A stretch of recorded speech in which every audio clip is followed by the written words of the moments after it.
ചേട്ടന്റെ കാല് പോലെയാണോ കുഞ്ഞിന്റെ കാല് ഒന്നും തോന്നരുത്. സോഷ്യൽ മീഡിയ ഇൻഫ്ലുവൻസറായ അഭിലാഷ് അഭിശ്രീ ഒരു കണ്ടന്റ് ക്രിയേറ്റർ ആണ്. അഭിലാഷിനെ ഞാൻ പ്രത്യേകം പരിചയപ്പെടുത്തുന്നുണ്ടല്ലോ. ആൾ ബിഗ് ബോസ് കണ്ടസ്റ്റന്റ് ആണ്. കൂടാതെ ഈ അഭിശ്രീയുടെ ഭർത്താവുമാണ്. ഇവർ പണ്ടൊരു റിയാക്ഷൻ വീഡിയോയുമായി രംഗത്ത് വന്നിട്ടുണ്ട്. അതിന്റെ കമന്റ് എന്തായിരുന്നു എന്ന് വെച്ചാൽ ഒരു കൊച്ചിന്റെ പിതൃത്വത്തെ വരെ ചോദ്യം ചെയ്യുന്ന ലെവലിലെ കമന്റ് ആയിരുന്നു. നമുക്കത് കേട്ടപ്പോൾ സങ്കടം തോന്നിയിരുന്നു. അപ്പോൾ അവരുടെ അവസ്ഥ പറയണ്ടല്ലോ, ഊഹിക്കാവുന്നതല്ലേ ഉള്ളൂ.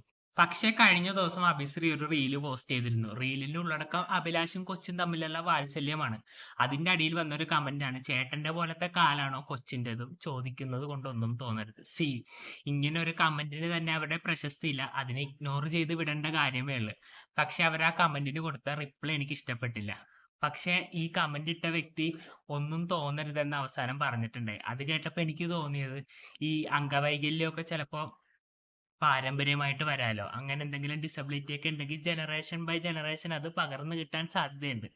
ചിലപ്പോൾ അത്തരം ഒരു ചിന്ത വെച്ച് ചോദിച്ചതാകാം. എന്തോ ആയിക്കോട്ടെ. പക്ഷെ ഞാൻ അതിനൊരിക്കലും സപ്പോർട്ട് ചെയ്യുന്നില്ല. ഇവരുടെ മറുപടി ആയിരുന്നു എനിക്ക് ഇഷ്ടപ്പെടാഞ്ഞത്. എന്തായാലും നമുക്ക് ആ മറുപടി ഒന്ന് കേട്ടിട്ട് ബാക്കി കാര്യങ്ങൾ പറയാം. ജസ്റ്റ് ഒരു റീൽ ഇട്ടതാണ്, ഏട്ടനും കുഞ്ഞൂടെ ഉറങ്ങുന്ന ഒരു വീഡിയോ ഞാൻ എടുത്തിട്ടാണ്. ഞാൻ സീരിയസ്ലി പറയാൻ ബേസ്, ഇതിപ്പോ തമാശയായിട്ട് ഒന്നും പറയുന്നതല്ല ബേസ്. ഇത് ഞാൻ സീരിയസ്ലി 100% സീരിയസ്ലി ഞാൻ പറയുന്ന കാര്യമാണ്. ആ ഡൗട്ട് ഇപ്പൊ ആർക്കെങ്കിലും ഉണ്ടെന്നുണ്ടെങ്കിൽ ഞാൻ സീരിയസ്ലി ഇവക്കറിയാം, ഇവക്ക് മാത്രമേ അറിയുള്ളൂ. അതുകൊണ്ട് ഞാൻ പറയാം, ഇങ്ങനെ പറയാം, എന്റെ ലിംഗത്തിൽ ഒരു മറുകുണ്ട്, ഒരു ബ്ലാക്ക്. എന്തിനാണ് ഇങ്ങനെയൊക്കെ മറുപടി പറയാൻ പോകുന്നത്? നിങ്ങളുടെ കൊച്ച് നിങ്ങളുടേതാണെന്ന് നിങ്ങൾക്കറിയാലോ. അതെന്തിനാ നാട്ടുകാരെ ബോധിപ്പിക്കാൻ നിൽക്കണം? ഇനി നിങ്ങൾക്ക് അത്ര നിർബന്ധമാണെങ്കിൽ ഒരു DNA ടെസ്റ്റോ അല്ലെങ്കിൽ ബ്ലഡ് ടെസ്റ്റോ നടത്തി സിമ്പിളായിട്ട് മറുപടി പറയാവുന്ന കാര്യമേ ഉള്ളൂ. നാട്ടുകാര് ലൈസൻസ് ഇല്ലാത്ത വായി വെച്ച് പലതും പറയും. അതിനനുസരിച്ച് നമ്മളിങ്ങനെ തരം താഴ്ന്ന മറുപടി കൊടുക്കേണ്ട യാതൊരു കാര്യവുമില്ല. ഇതൊക്കെ എങ്ങനെ സംഭവിക്കുന്നു?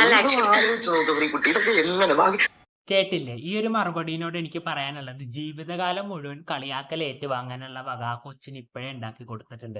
കാരണം സെലിബ്രിറ്റികളുടെ മക്കളാണല്ലോ. നാളെ ഇതിന് സ്കൂളിൽ ചേർക്കുമ്പോൾ അറിയപ്പെടുന്നതും സെലിബ്രിറ്റികളുടെ മക്കളായിട്ടായിരിക്കും. ഈ കൂട്ടുകാരൊക്കെ ഇങ്ങനത്തെ വീഡിയോ കണ്ടിട്ടുണ്ടെങ്കിൽ അത് കുത്തിപ്പൊക്കി ആ കൊച്ചിനെ കളിയാക്കത്തല്ലേ ഉള്ളു. എന്തൊക്കെ പറഞ്ഞാണ് കളിയാക്കുന്നതെന്ന് ഞാൻ പ്രത്യേകം പറയണ്ടല്ലോ. പിന്നെ പറഞ്ഞ മറ്റൊരു കാര്യമാണ് പ്രഗ്നൻസി കാലത്തെ പറ്റി. ഇവർ മുമ്പിട്ട വീഡിയോയിൽ പറഞ്ഞത് എന്താണെന്ന് വെച്ചാൽ, ഒരുപാട് ടെസ്റ്റ് ഒക്കെ നടത്തി, കുട്ടികളൊന്നും ആയില്ല, എല്ലാവരും പ്രാർത്ഥിക്കണം എന്നൊക്കെയാണ്. പക്ഷെ ലേറ്റസ്റ്റ് ആയിട്ടിട്ട വീഡിയോയിൽ പറഞ്ഞത് ഫൈനാൻഷ്യലി സെറ്റിൽ ആയിട്ടേ കുട്ടികൾ മതിയെന്ന് തീരുമാനിച്ചതാണ്. സമൂഹത്തിൽ ഒരുപാട് തെറ്റിദ്ധാരണകളുണ്ട് എന്നൊക്കെ പറയുന്നുണ്ടായിരുന്നു. നമുക്ക് അതിന്റെ കുറച്ച് ഭാഗം ഒന്ന് കേട്ടു നോക്കാം. ഈ ഒരുപാട് നാളത്തെ കാത്തിരിപ്പിന് ശേഷം, അതായത് നമുക്ക് കുഞ്ഞുങ്ങൾ ഉണ്ടാവാതെ ധാരണ അങ്ങനെ ഉണ്ടാകാൻ കാരണം നിങ്ങൾ തന്നെയല്ലേ? കാരണം മുമ്പിട്ട വീഡിയോയിൽ നിങ്ങൾ അങ്ങനെ തന്നെയാണ് പറഞ്ഞത്. ഇരുന്നിട്ട് നമുക്കുണ്ടായതാണ്. സോ ആദ്യമേ പറയാം, നമ്മൾ ഇതിനെ റിലേറ്റ് ചെയ്ത് കുറച്ച് വീഡിയോസ് മുന്നേ ചെയ്തിട്ടുണ്ട്. ഒരു കാരണവശാലും പറയാണ്, കുഞ്ഞുങ്ങൾ ഉണ്ടാവാതിരുന്നതല്ല ഒരു ട്രീറ്റ്മെന്റോ കാര്യങ്ങളോ അങ്ങനെ ഒന്നുമല്ല. പക്ഷെ മുമ്പിട്ട വീഡിയോയിൽ പറഞ്ഞത് അങ്ങനെയല്ലല്ലോ. നമ്മള് നമ്മുടെ ലൈഫിൽ ഒരു ഡിസിഷൻ എടുത്തതാണ്. നമ്മുടെ കരിയറിൽ നമ്മൾ എന്തെങ്കിലും ആയിട്ട്, അല്ലെങ്കിൽ അറ്റ്ലീസ്റ്റ് നമുക്കൊരു വീടെങ്കിലും ആയതിനു ശേഷം മാത്രം കുഞ്ഞിനെ കുറിച്ച് ചിന്തിച്ചാൽ. ഞാൻ ഒരു ചെറ്റക്കുടിലിൽ ജനിച്ചു വീണ ഒരാളാണ്. കേട്ടില്ലേ? ഇതിനോട് എനിക്ക് പറയാനുള്ളത്, ഇവരുടെ ജീവിതത്തിൽ ഒരു കുഞ്ഞുണ്ടാകണം, ഇവരുടെ ജീവിതത്തിൽ സന്തോഷം ഉണ്ടാകണം എന്നാഗ്രഹിച്ച സബ്സ്ക്രൈബേഴ്സ് മണ്ടന്മാരായെന്ന് പറഞ്ഞാൽ മതിയല്ലോ. അതെന്തെങ്കിലും ആവട്ടെ. പിന്നെ പറഞ്ഞ മറ്റൊരു കാര്യമാണ്, അത് കേട്ട എല്ലാവർക്കും വിഷമം തോന്നും. കാരണം എനിക്ക് തന്നെ പേഴ്സണലി വിഷമം തോന്നി. സിനിമയിൽ നല്ലൊരു അഭിനയം കാഴ്ചവെച്ചിട്ടും അംഗവൈകല്യം എന്നൊരു കുറവ് ചൂണ്ടിക്കാണിച്ച് ഒരുപാട് ചാൻസുകൾ നഷ്ടപ്പെട്ട വ്യക്തിയാണ് അഭിലാഷ്. ഇവിടെ കഴിവിനെ അംഗീകരിക്കേണ്ടതിന് പകരം ഒരാളുടെ കുറവിനെ ചൂണ്ടിക്കാണിച്ച് മനസ്സിനെ വേദനിപ്പിക്കുകയാണ് ചെയ്തത്. നിങ്ങൾക്ക് അഭിലാഷിന്റെ കമന്റ് റിയാക്ഷൻ കേട്ടിട്ട് എന്ത് തോന്നുന്നു എന്ന് താഴെ കമന്റ് ബോക്സിൽ രേഖപ്പെടുത്താം. അടുത്തൊരു വീഡിയോയിൽ കാണുന്നവരെ ബൈ ബൈ.